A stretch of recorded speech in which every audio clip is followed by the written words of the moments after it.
I'm done funding your nonsense. His pen scraped across the document like a knife across bone. Your sister earned this. She's a lawyer. You? You sit in that apartment playing with computers. You're a disappointment, son. He didn't even look at me when he said it, just pushed the papers toward her, his hand trembling with the excitement of punishment. She stood beside him, smug, perfect, waiting for my humiliation like dessert after dinner. I didn't argue. I smiled.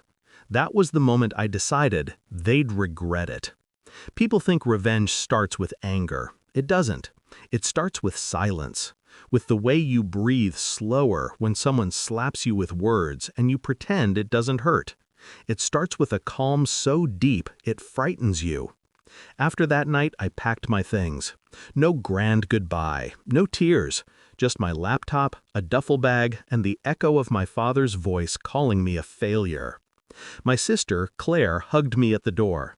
Her perfume was sharp, expensive, suffocating. "You'll find your way," she whispered, eyes gleaming. "Maybe next life you'll be born with ambition." I almost laughed. I almost told her she'd just funded my future. 3 years. That's how long it took. I built something from that apartment he mocked.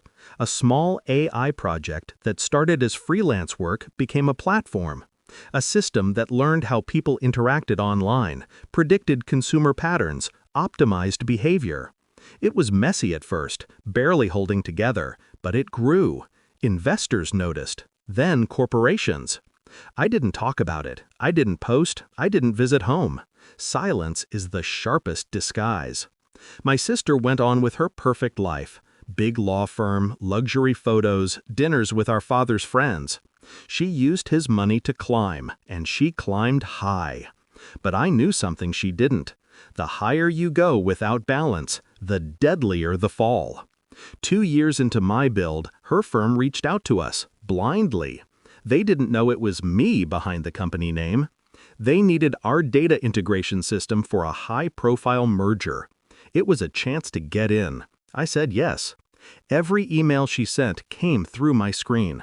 Every negotiation, every contract, every internal memo, they all passed through the system I'd written line by line. My code, my territory.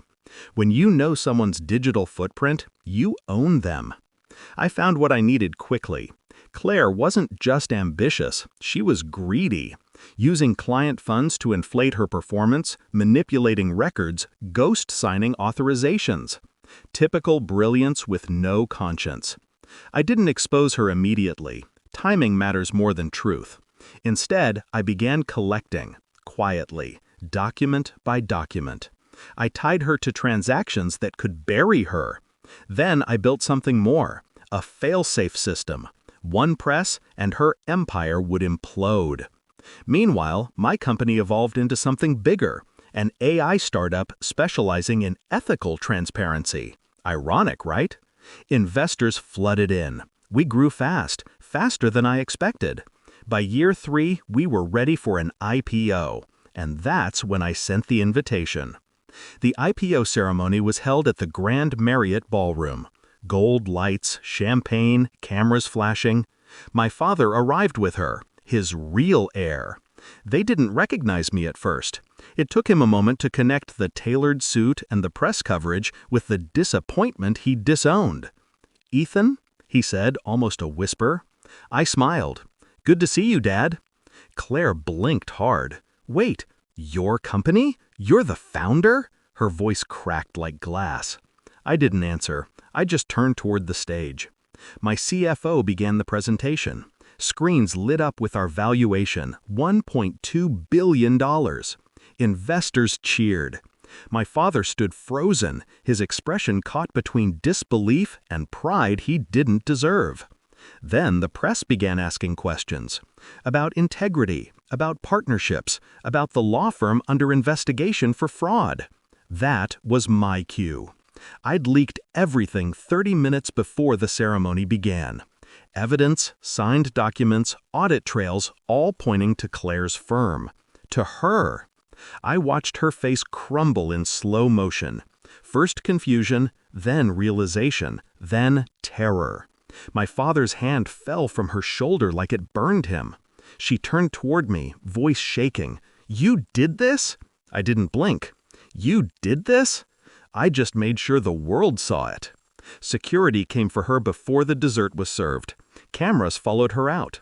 My father didn't say a word. When the ceremony ended, I stepped outside. The night air was cold, still, full of victory. I thought I'd feel triumphant, but it wasn't that. It was peace. I remembered his words, "You're a disappointment," and realized he was right.